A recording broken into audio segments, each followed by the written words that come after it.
Only war.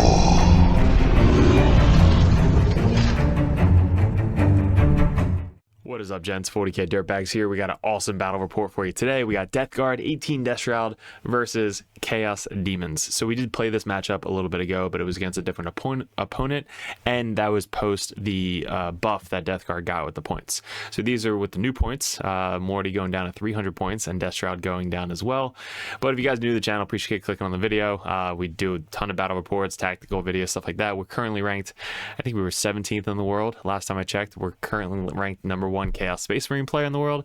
So if you guys do like Chaos, definitely subscribe to the channel.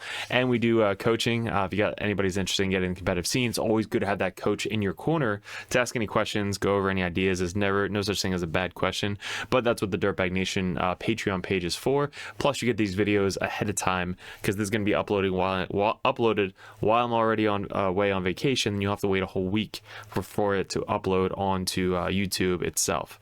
But we got a bunch of different sponsors up on the channel. We're going to go over one before the video, and then we got a bunch of other ones that have already been sponsoring us since a couple months now. They're actually awesome. I use them myself. So we're going to go over the sponsors, but we're also going to go over picture by picture, turn by turn, what we did good, what we could have worked on, and how to get better at this game at 40k with this specific battle report. So I did upgrade the camera. It is our Mevo camera that we use for the streaming, but I used it for now this webcam because the other one was super pixelated.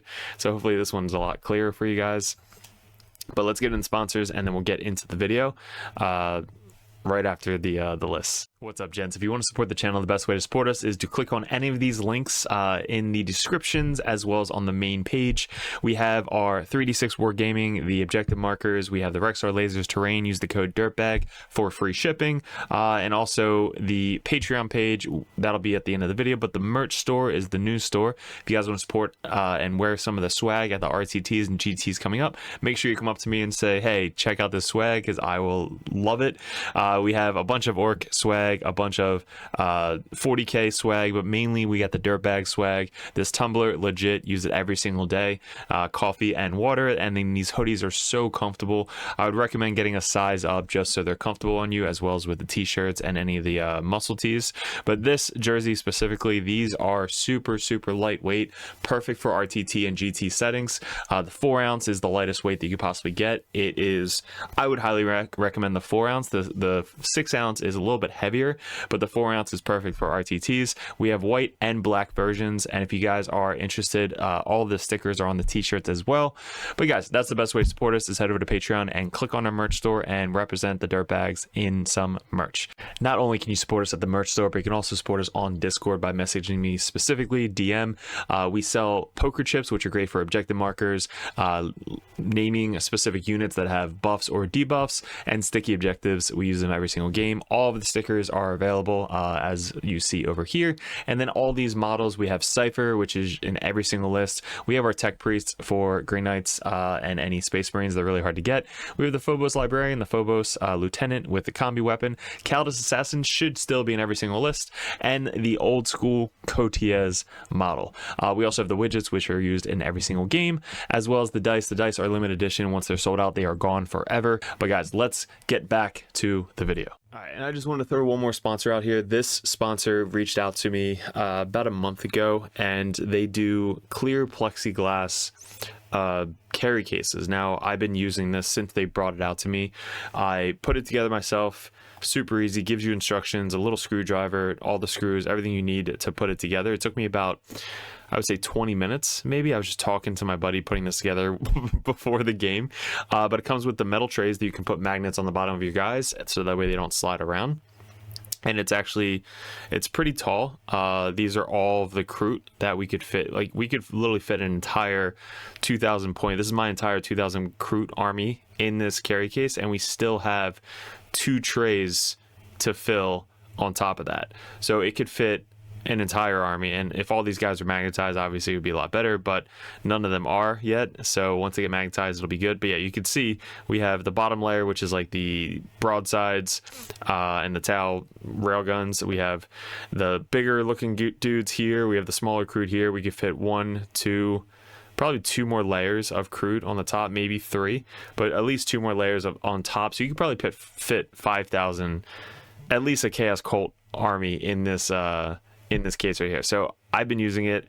I think it's pretty good, but the links are in the description below, and I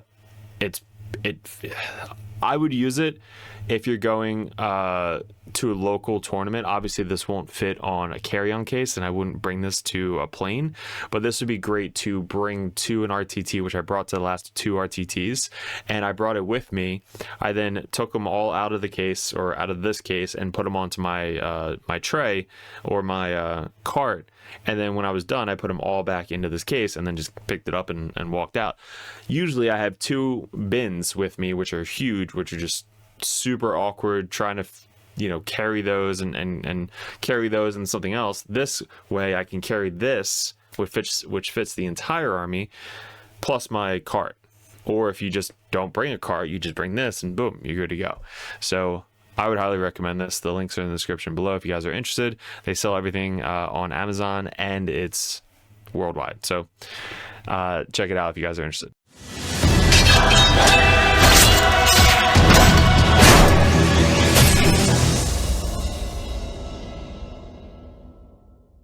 All right, Jack, what do we got today? Playing Chaos Demons, we have Shalaxi, Scarbrand, a Bloodthirster with the Khorne Relic, the King of Blades, Agrath.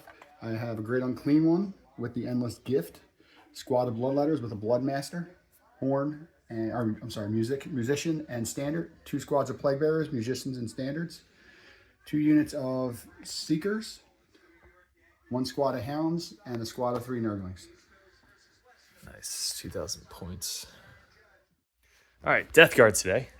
We got big old Morty in the back with 3 units of Deathshroud Terminators, all max units, 6 in each. Then we have the Sorcerers leading them off. So each one has a Sorcerer for the -1 damage in combat. We have 2 Bloat Drones. One has the Flamers, one has the Flesh Mower. 3 Predators, all with heavy bolters, autocannon, and bolter on the top. We have Typhus with 20 Poxwalkers, and then finishing it up with 2 Nurglings. We got our boy Jack at the Battle Bunker today. So he's playing his new Demons. They are insanely coolly painted. They're like a bone white army.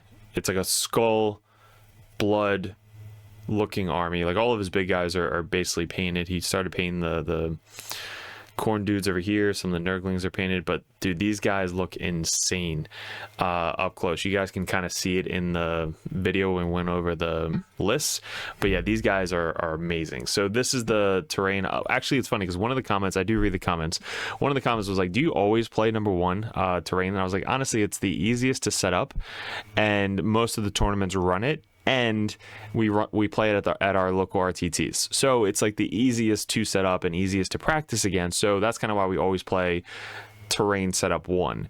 This terrain setup is long ways, and it's all just kind of like rectangles going sideways. You can't really see, but if I zoom in, you got the clear plexiglass like here with a little rectangle, I believe. So that's right here.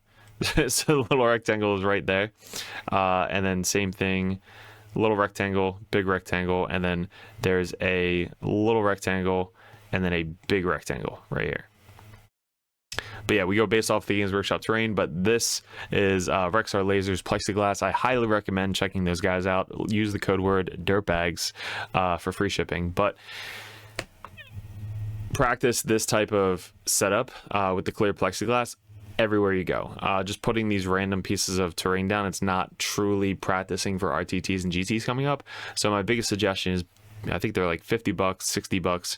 You buy them, you travel with them, you just bring them everywhere you go. You set them up at a local store and you just throw random terrain on top of it, and then you're good to go. So you can practice the rectangles everywhere you go. That's going to get you better at the tournament scene, which is my suggestion. So, and also we got widgets coming up. So this is the widget we got from Nova, which we're going to have a Dirtbag widget. So it's going to be 40k Dirtbags. It's going to give you the 2 CP as well as the turn counter, and we're getting wound counters and battle shock stuff. So all of that is coming up to the Rexar Lasers website. Go check them out. Hopefully it's up there soon when we come back from vacation. This is our deployment. So our with the points of these guys, they are still pretty expensive. So you can go up to 1,000 points in Deep Strike. So I have to keep one of these guys on the table to then put the other 2 in Deep Strike. Now the goal is to put 1 in Rapid Ingress. The other one's going to come down in Flamer, but that is going to be the goal going into it, is put 2 of them in Deep Strike, everything else on the board. Typhus, he could be in reserves. He's just so freaking slow that we're going to put him on the table and kind of just run up and camp a point, hopefully, over there. So we are playing Take and Hold, and then the other secondary is battle line units can countercharge and go to ground for free. The only battle line units he has are Nurglings, and I think the Plague Bears, maybe these corn guys, and all I have are these 2 Nurglings. That's it. I don't have any battle line in this list, but yeah, it's a free counter charge. It's not that bad. So we have Morty all the way up front. He's behind the little rectangle. We have 3 predators right behind him.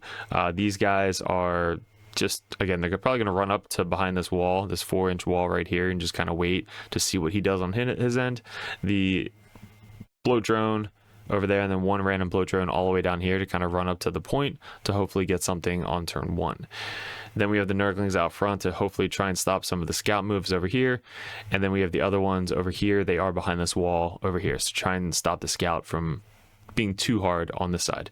So 1 behind the wall, 1 up front, Typhus, and we are our way to go. So this little rectangle, we noticed this after this, but this is going to be moved up about 4 inches this way. So this will be in the center in the next picture. His terrain setup, or his setup, he actually moved his hounds from over here to over kind of where these seekers are, because them running to the center is just a death notice, a death sign. So basically they're moved over here so that way they can run up behind this wall and do something on turn 1 for secondaries. So that's deployment. Turn 1, we do get Chaos going first. So he kind of runs the dudes up first. He gets Cleanse and Call the Horde. Call the Horde, I do have Call the Horde on the point. It is the Typhus unit, which he's not going to be able to kill turn 1, so he can't ditch it as well. So he keeps Call the Horde, he keeps Cleanse, he moves up his Seekers over here. Now these guys scooch up and they just kind of spread out a little bit so that way they don't have to charge, but they do the Cleanse. So they scout 9, stay 9 inches away from the Nurglings, scooch up, do Cleanse. These guys over here scooch up 14 and then charge the Nurglings, try and take the Nurglings off of the board, because I am playing -1 to hit against demons. So -1 to hit plus the -1 or -1 weapon skill plus -1 to hit for the Nurglings. It's not a fun time for demons. The big guys don't matter, but all the little guys just can't hit me at all. So it takes the last guy down to 1 wound, which then in my command phase, I fail my battle shock, and he dies to the Chaos Demons Mortal Wound shenanigans. So he killed my first unit of Nurglings, but he gets a good 4 points for Cleanse, and then he ditches Call the Horde because he doesn't think that he can kill the Typhus and his unit in 1 turn. So in the next go around, he kind of slides everybody over, scooches everybody up behind the cover, so can't really do anything to him. Next turn, I use these Seekers as my launching point, so that way I can kind of move up, charge them, and then get onto the point to try and stop his primary.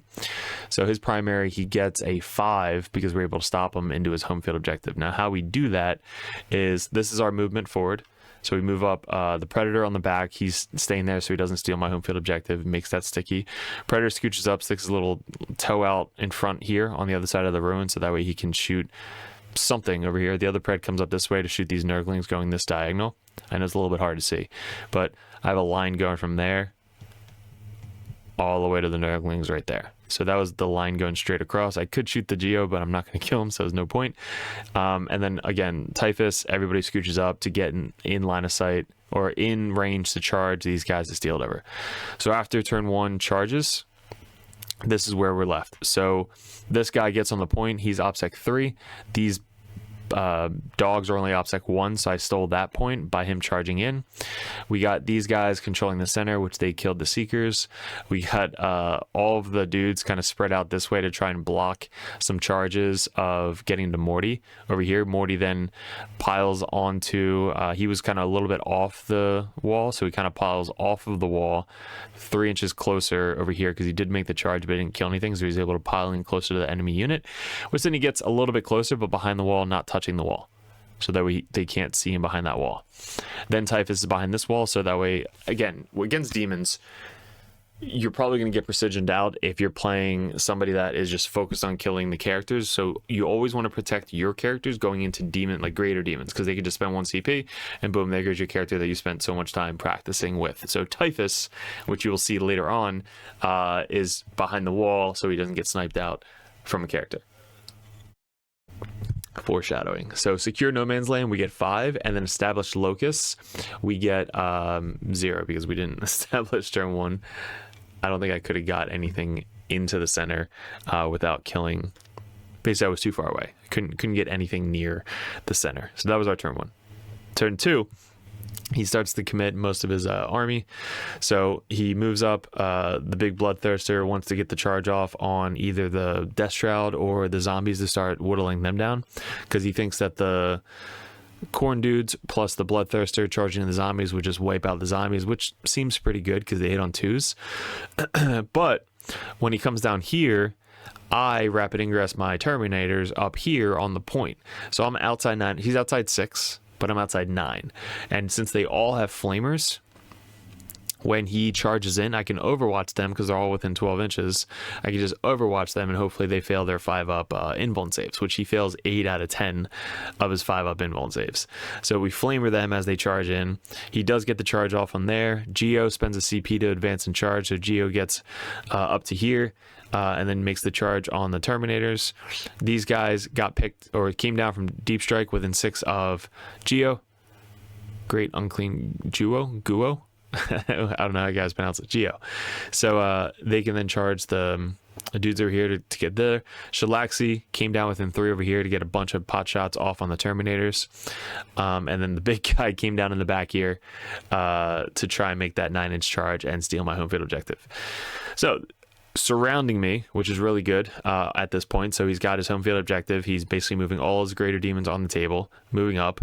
He gets 5 for primary. He has behind enemy lines, which he gets right there. And then he has secured no man's land, which he'll get right here because he has two objectives.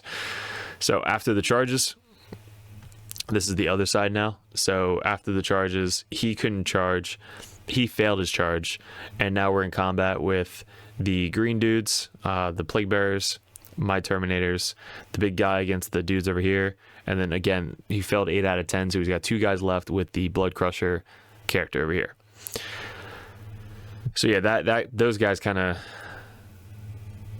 got baited because of the flamers down here. So I think that was our goal, our game plan going into it anyway, was trying to use their flamers with Overwatch as much as possible into the 5-up invuln saves of the demons. So for our turn, our clapback, we scooch up our Terminators and Typhus. Typhus couldn't get into combat, but all the demons killed the final 2 guys there, took this guy down to 3 wounds, and then these guys are stuck there. Everybody else is stuck there. We left 1 plague bearer, whatever the zombie guys, in combat with this bloodthirster, so he couldn't pile in and he couldn't consolidate, because then he could have tagged my Deathshroud over here, which I didn't want. So we left 1 guy in combat right here, and then at the end of the turn, this 1 guy died, but it stopped him from moving forward because he was in base-to-base contact with my Poxwalker. So the Poxwalker basically saved the day, so this bloodthirster couldn't get him into combat with my Deathshroud.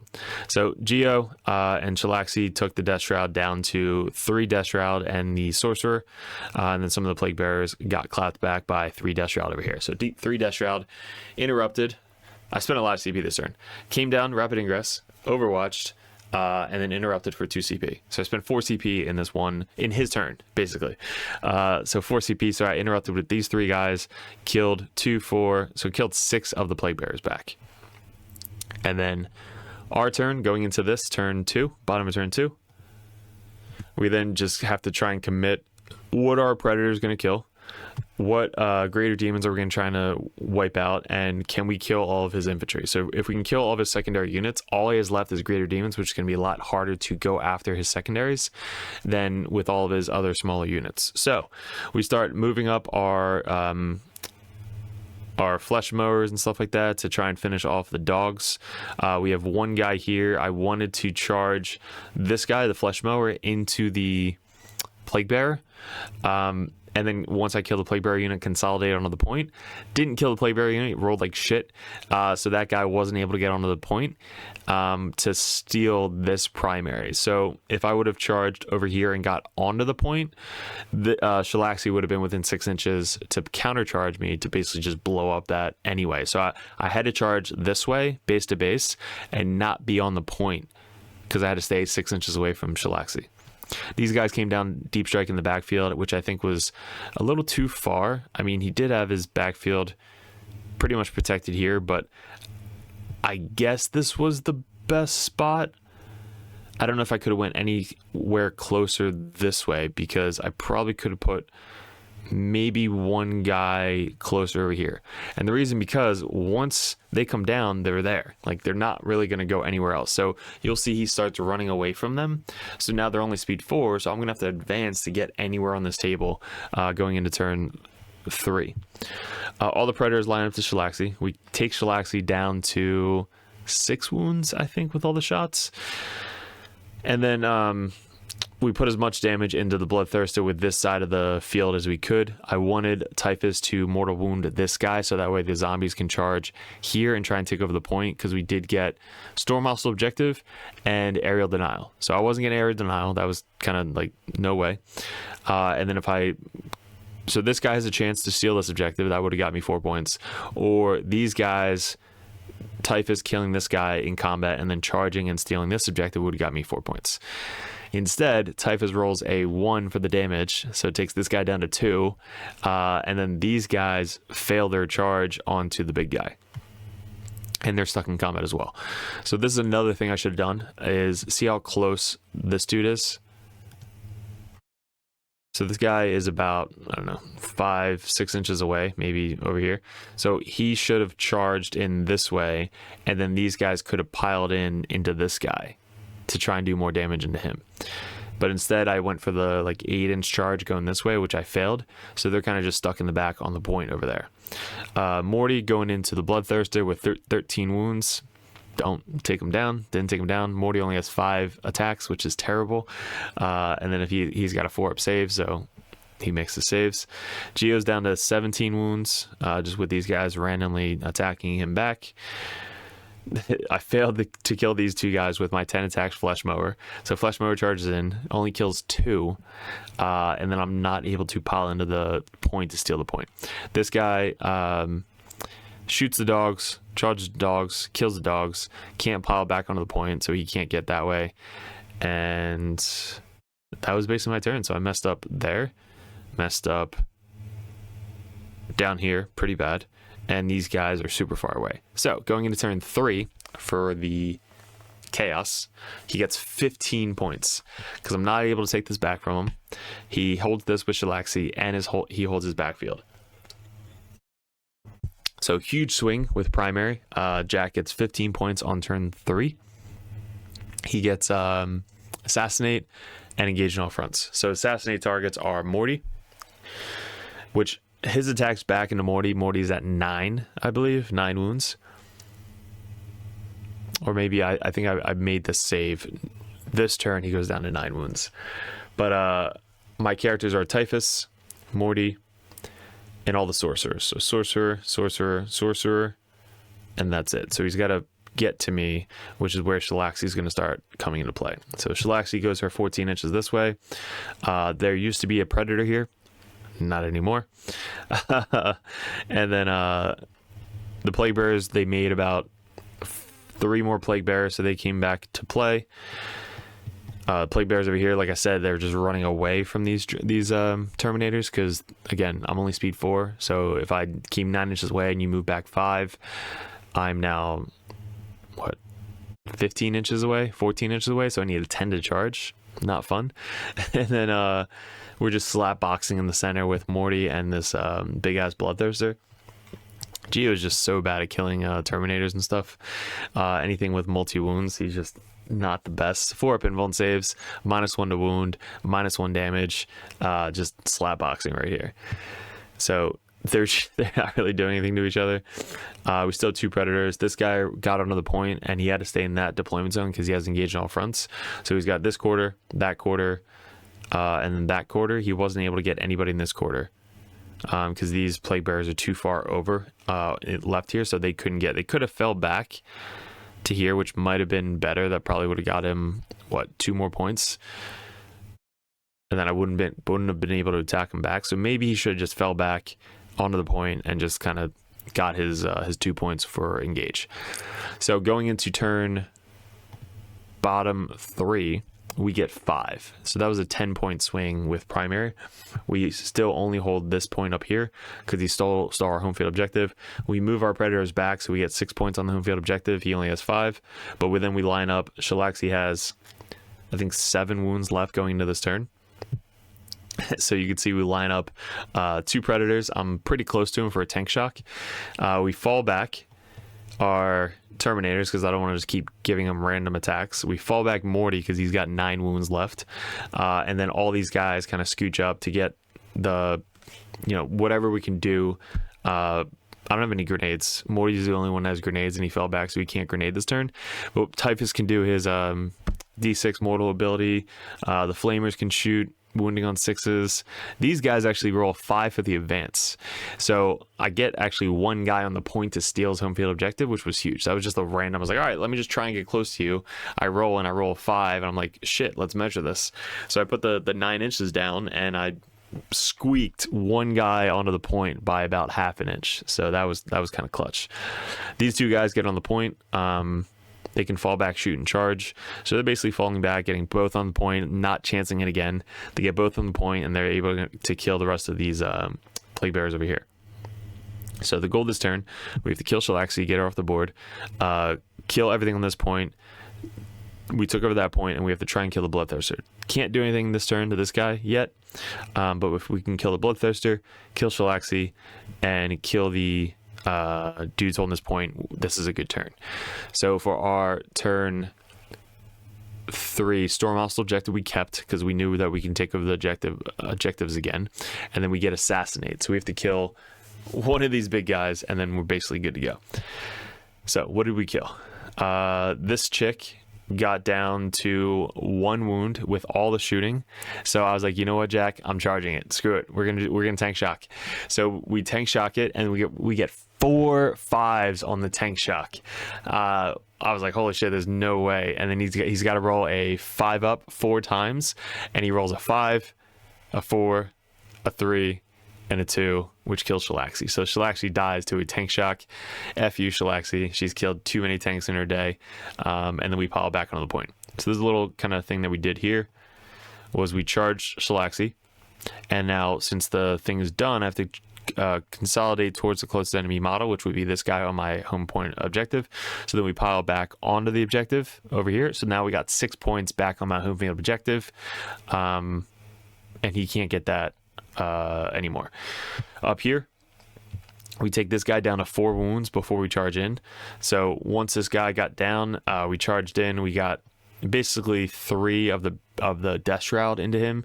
We got Typhus, which does 3 damage into him, and then a bunch of random zombies.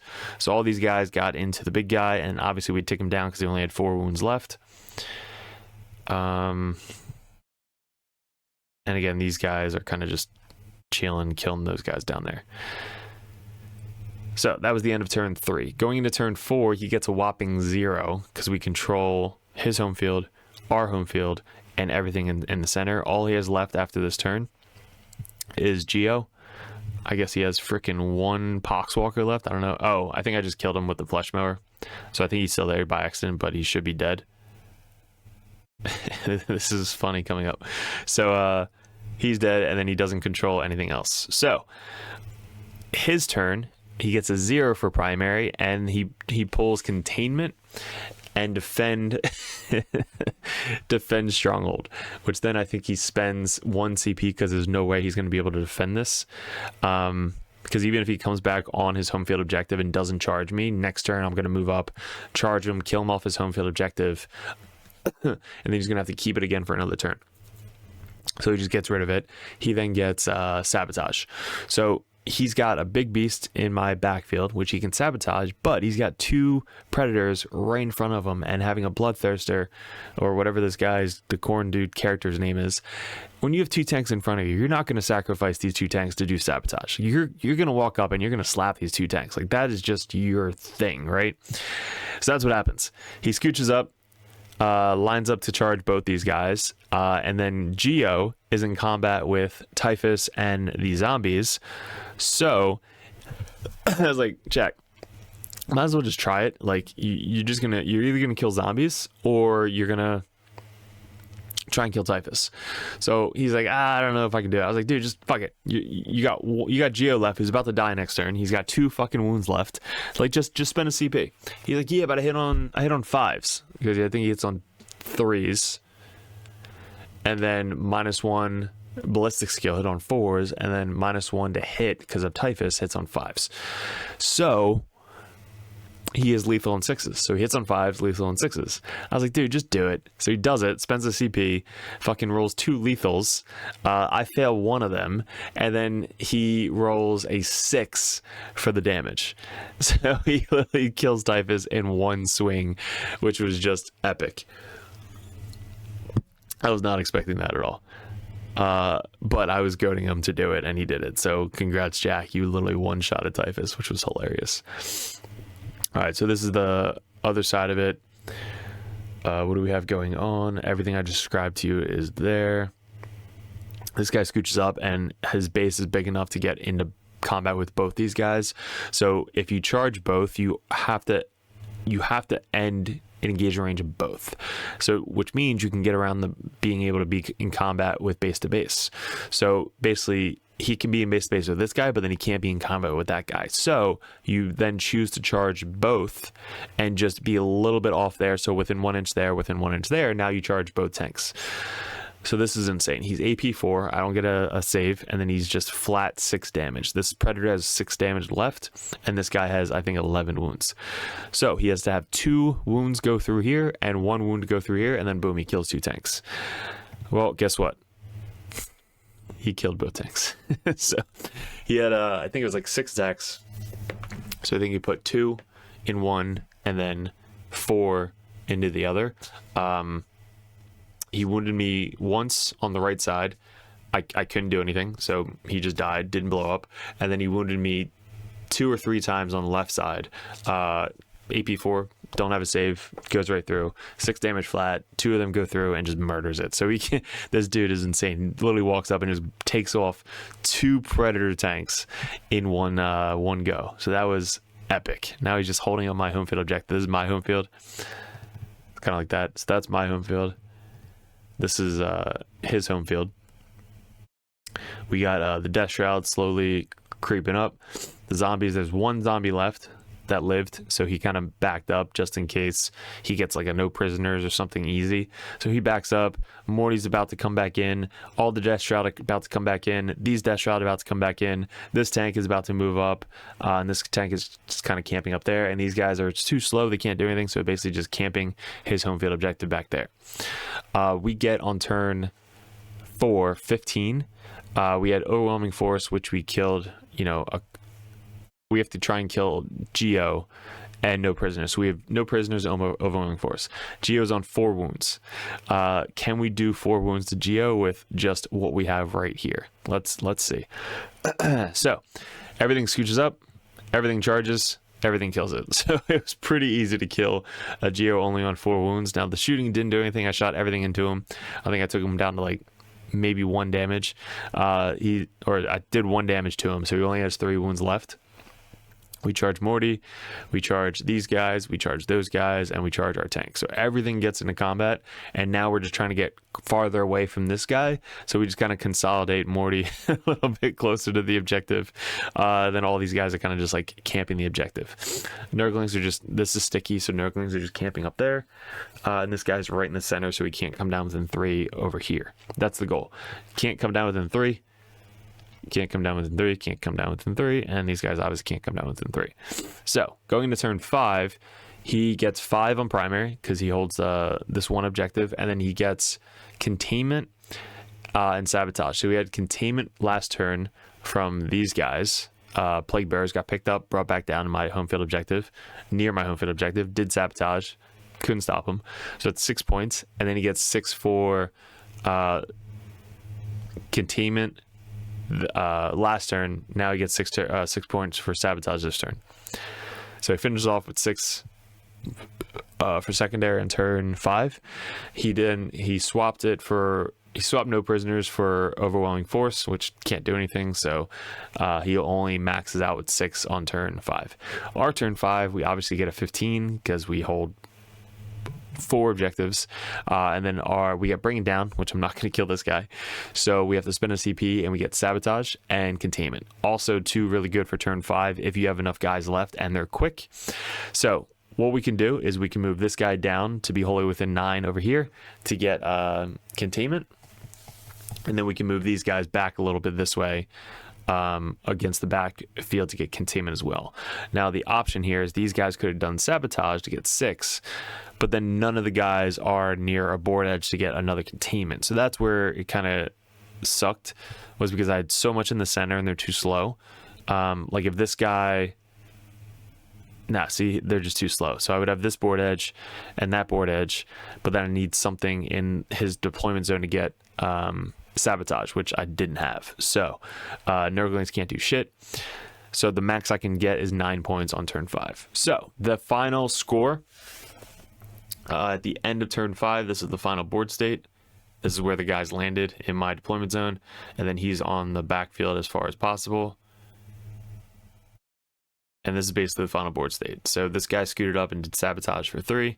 We got containment there. Then everything else kind of just chilled. So final score, guys.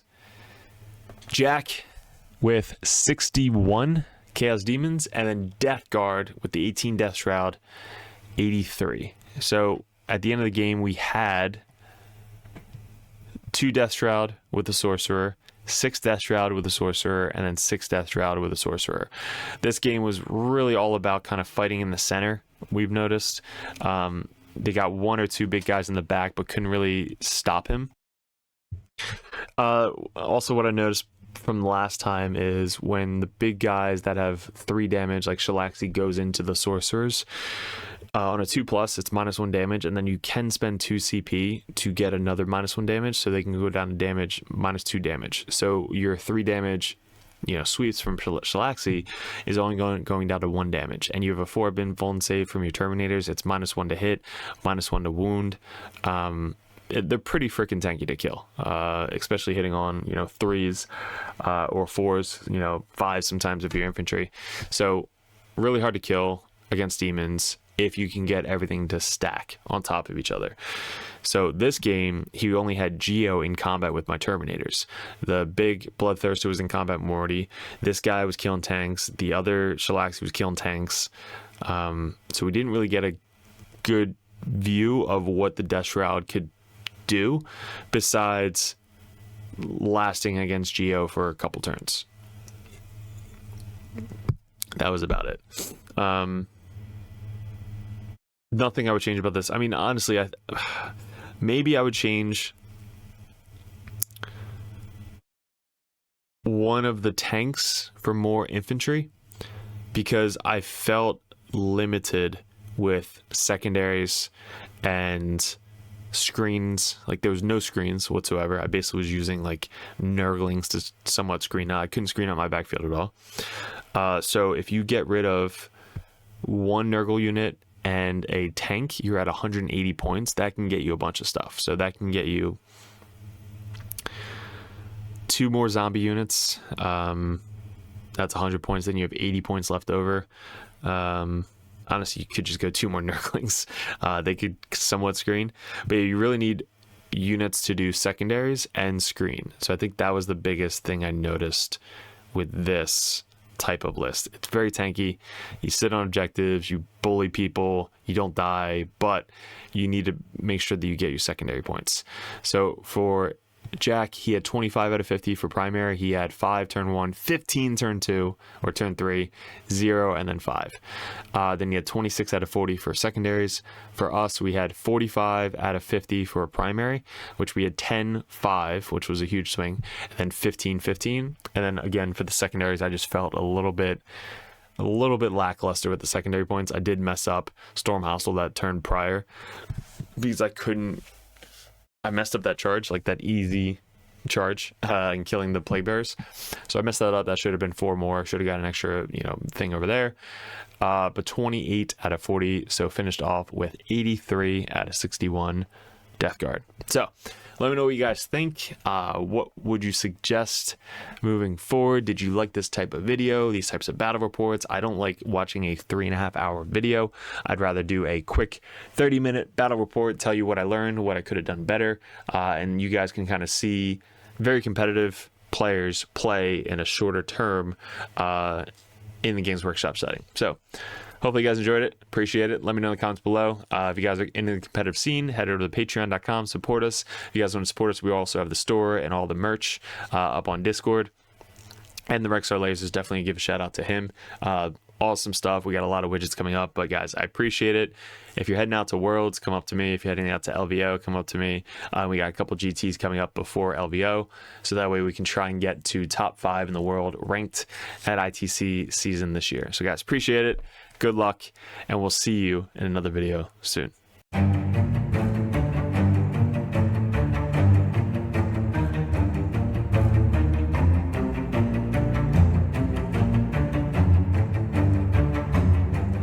What's up, gents? 40k Dirtbags here. If you guys are thinking about joining the Patreon page, we're going to go over each tier and how it's going to benefit you and what you're looking for specifically to get out of 40k in 10th edition coming up. There's a lot of stuff to go over. There's a lot of tactical videos up on the channel, which is for free. There's going to be a bunch of perks that you get specifically for being a part of the Dirtbag Nation Patreon page. So first off, we have the first tier, which is $1 a month. You guys get first access to the videos over at patreon.com. You also get access to the Discord, which is specifically a private link in the Discord that only Patreon members can see. So you guys will have first access to that. Also a benefit is Patreons over the Dirtbag Nation get live streamed games on patreon.com streamed from YouTube, but there's only links specifically for the patreons.com. So not only do you get first access to these videos, you also get to see live stream games specifically only on patreon.com.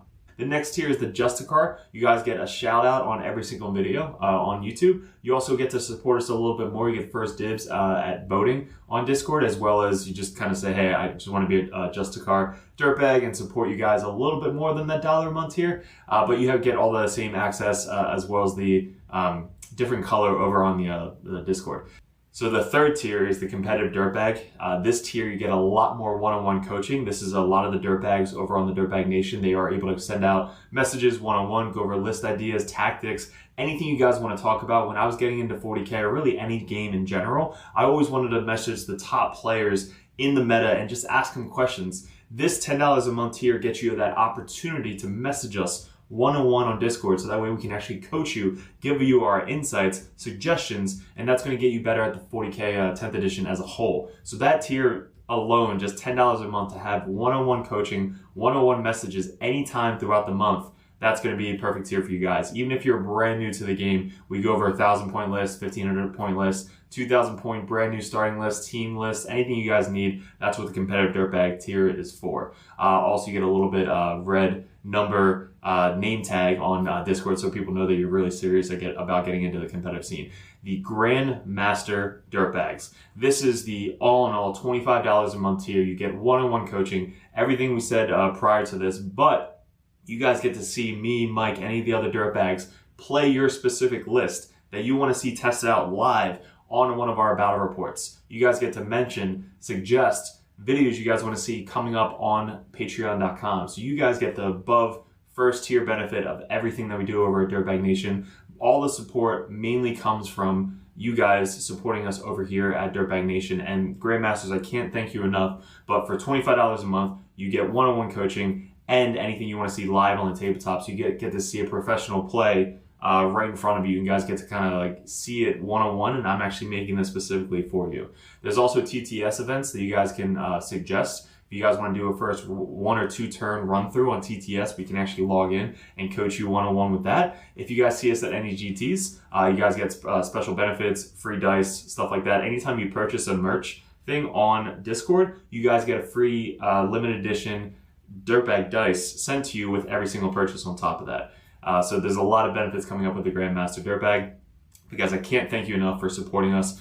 Definitely let me know which tier would be best for you if you go over to patreon.com and specifically go to a tier. And make sure you don't forget to message me up on Discord. That's where we check every single day. If you guys are really into getting into 10th edition 40k, head over to Patreon, join the Competitive Dirtbag or the Grandmaster. Message me as many times as you possibly want, and I'll coach you the best I possibly can on any specific army that you guys play. Mainly our armies right now, currently, going into 2024 is going to be Chaos Space Marines, Grey Knights, Death Guard, and then we have Custodies, Sisters, and I think that's it going into the wings of 2024. But again, any other army that you guys play, we have other coaches lined up for the Dirtbags that are ready to take on that role of the Competitive Dirtbag page. So guys, really appreciate it. Thanks for clicking on the video. Thanks for joining the Dirtbag Nation if you guys are already part of us.